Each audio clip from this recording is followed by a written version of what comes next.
In the early days of motherhood, I spent a lot of time on European TikTok. And what is a popular pastime is the roasting of Americans. I could actually do a whole other episode on my very mixed feelings about that subject, but we're not here to talk about that. What we are going to talk about is a topic that often comes up: America's obsession with their European ties. And I have thoughts, and I have theories, and I have opinions. So let's talk about it.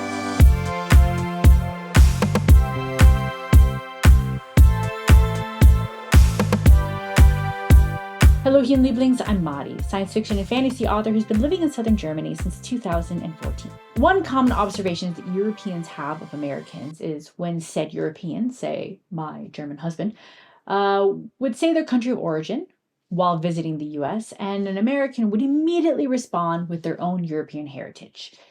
So I come from the great state of Indiana, where there were a lot of German immigrants in the way back.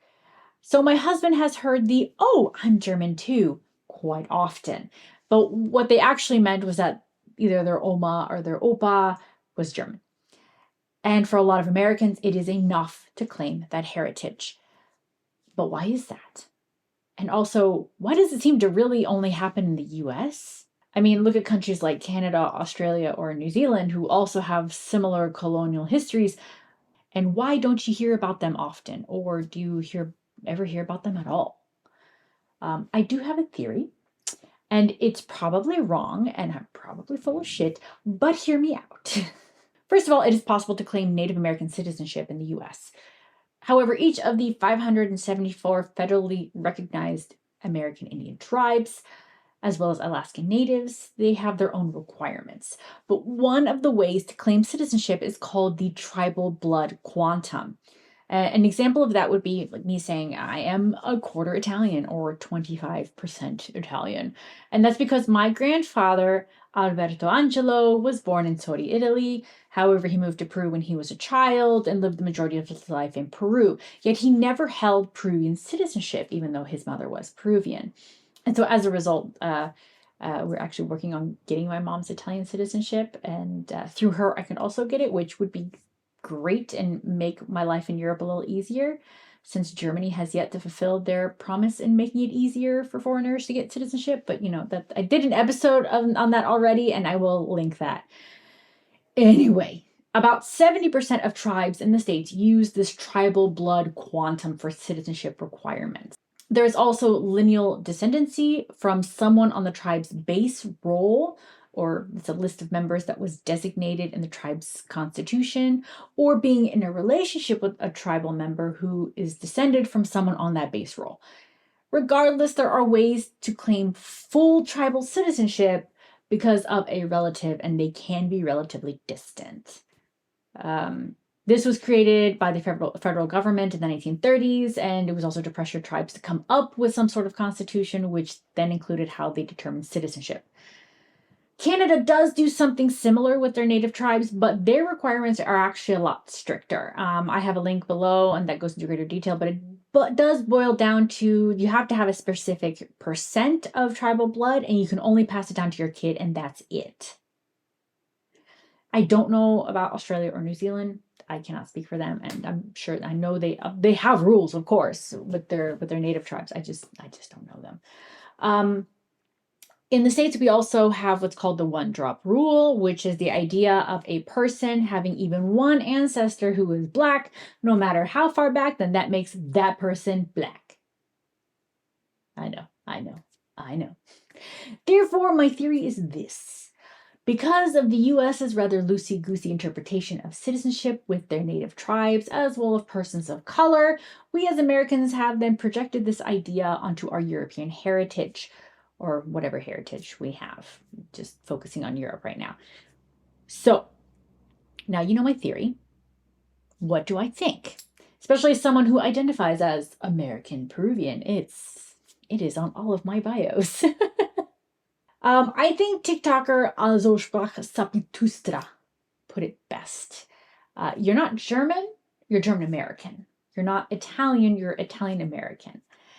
I am not Peruvian, I am American Peruvian. And I know there's a switch, and I will get to that, and I promise, it has to do with Pedro Pascal. I wish I was kidding, but I'm not. But first, also sprach Zarathustra made a great diagram further explaining this distinction. Sadly, I couldn't find the original video, so I will do my own version. Hers was concerning Italy because she lives in Italy, and she has Italian citizenship, as well as, I think, Swiss and Argentinian. Besides the fact, I'm going to use Germany as an example. So you have your German ancestors who moved to Indiana in the 1800s. And so while your family, so moving to Indiana, as your family grew from that couple, and say like 1899 or whatever. So like as your family tree is progressing, Germany went through, like World War I, World War II. There's a split between East and West Germany. Then there's an influx of Turkish and Italian Gastarbeiter, guest workers, reunification, Angela Merkel, and so on. Or, you can use this exercise for my mom. So my mom came to, from Peru, came to the US in 1982. And since she has lived in the States, Peru has gained a new currency. They saw the end of the leaders of a terrorist group, the Shining Path. Then there was a soap opera that was the presidency of Alberto Fujimori, the exploding population of her hometown, like it doesn't even recognize it anymore, all the way to having first female president, Dina Boluarte. And overall, Peru is not the same country when she left. Or let's do me, actually, okay? So I left the States in 2014. Obama was still president, which meant in the 9+ years that I've been gone, Trump happened, George Floyd died, Black Lives Matter, the Me Too movement, Parkland school shooting, January 6th, the pandemic. The US is not the same country that I left. So essentially, the country your ancestors knew when they left is not the same country of today. So, yes, you'll have bits of tradition that are passed down to you from those ancestors, and they are still technically German, Peruvian, or, me passing to my kid, American. But over time, especially when you're not living in that country anymore, it is still kind of influenced by the country you're living in now. Thus, German American. You are German, but you live in the States, or, Peruvian American. I'm mostly American, but there's Peruvian influence. And even though those Peruvian influences are, I speak from personal experience. Let me further elaborate. If you're new to my channel, I feel like I say this every episode. Hi, I identify as American Peruvian. My mom is from Peru, my dad is American, and when they got married, they had the talk on how they would best raise their future kids in both cultures.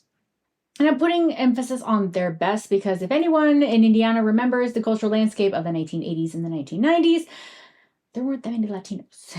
It was nothing like the more populated areas of the US, like New York, Connecticut, Florida, or California. My mom and other Latino parents in Indiana did what they could with what was available at the time. And so, for example, if my mom was making a Peruvian dish, she wasn't able to get all of the Peruvian ingredients at the time. She can now, but at the time she couldn't. So she would have to improvise and essentially make an Americanized version of a Peruvian dish. I think that's like the best metaphor of all of this.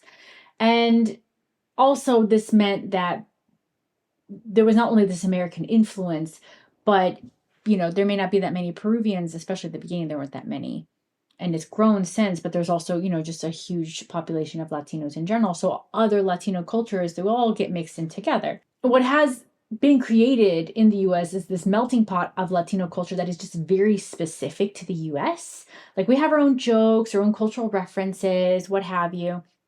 And if you were to try and quantify my upbringing, like say, like you listify it, and then you take that list and compare it to my full Peruvian cousins who are my age, you will see that it's not the same. I am not Peruvian. I'm not 100% Peruvian. So claiming to be Peruvian, like in and of itself just doesn't fit. Then take that same list and compare it to my full American half siblings, and there will also be differences. So, really, I have more in common with my other American friends who have Latino parents, regardless, or just immigrant parents. Actually, there's a lot of crossover just with immigrant parents in general. And there's a reason why some of my favorite YouTubers are Jenny Lorenzo, who is Cuban American, or Joanna Hausman, who is Venezuelan American. And if you're interested in seeing the kinds of videos that they do, I did link my favorites down in the description below. So now we're going to get to it. We're going to get to why I call myself American Peruvian versus Peruvian American. I actually started calling myself that thanks to the internet's favorite daddy, Pedro Pascal. You know you're the daddy of the internet, right? I call Pedro Pascal a DILF and think he's my cool, slutty father. Yep. I am your cool, slutty daddy. So, for the 5 of you living under a rock and who don't know who Pedro Pascal is, he is a Chilean-American actor who is best known for his roles as Oberyn Martell in Game of Thrones, Din Djarin in The Mandalorian, Joel Miller in The Last of Us, as well as Javier Peña in Netflix's Narcos. He was born in Santiago de Chile. His parents were political activists against the Pinochet regime because they were directly related to Pinochet's direct rival, Andrés Pascal Allende. And 9 months after Pedro was born, the family fled the country and first found political asylum in Denmark before eventually landing in the US. So if you Google him, it says under his name, Chilean-American actor. And yet, when you Google his little sister, Lux Pascal, Google says American Chilean actress. What's the difference? They have the same parents, their backgrounds are technically the same. Obviously it just comes down to where they were born. Pedro was born in Chile, Lux was born in the US. And once I saw this, I thought, actually American Peruvian is a more fitting identifier for myself. Because I was born and raised in the US, and it makes sense to have America first. America first. But I could never ignore my mother's Peruvian influence in my life. And it actually always annoyed me when I was growing up and I would tell my cousins and like any other Peruvians while I was in Peru, like, I am half Peruvian or media peruana. And a lot of everybody was like, you're not Peruvian.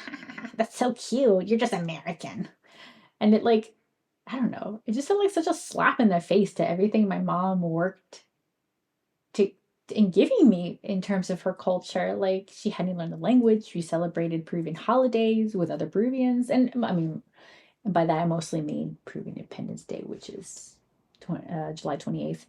And I ate the food. I spent my summers there to improve my Spanish. And just saying that I am American Peruvian is more than just saying it. It is a lived experience. So in my opinion, calling yourself by your cultural heritage it should be more than just that. You can't use having distant relatives as enough to claim heritage. Like I said, the country of those ancestors doesn't exist anymore, and the country has evolved and continued to develop into what it is today.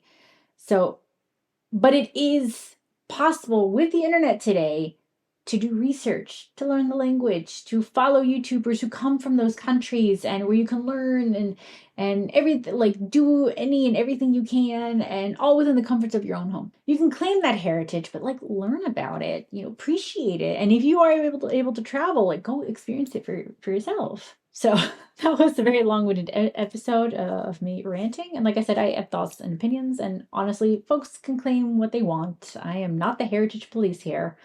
I feel very entitled about this just because I worked for my identity. But what do you think? What are your thoughts on all of this? What are your thoughts on claiming heritage? I would love to know your thoughts, and let me know in the comments below. And that's it. Thank you so much for joining me. If you're new here, please consider subscribing and give this video a thumbs up. It lets me and YouTube know you like this kind of content and you want to see more. Please leave me a comment if you have any questions or if there's a type of topic you'd like to see on this channel. For more info on my books and newsletter, check them out in the description below. And don't forget to connect with me on social media, whether it is through TikTok, Instagram, Twitter, or Facebook. And that's it. Until next time, adi!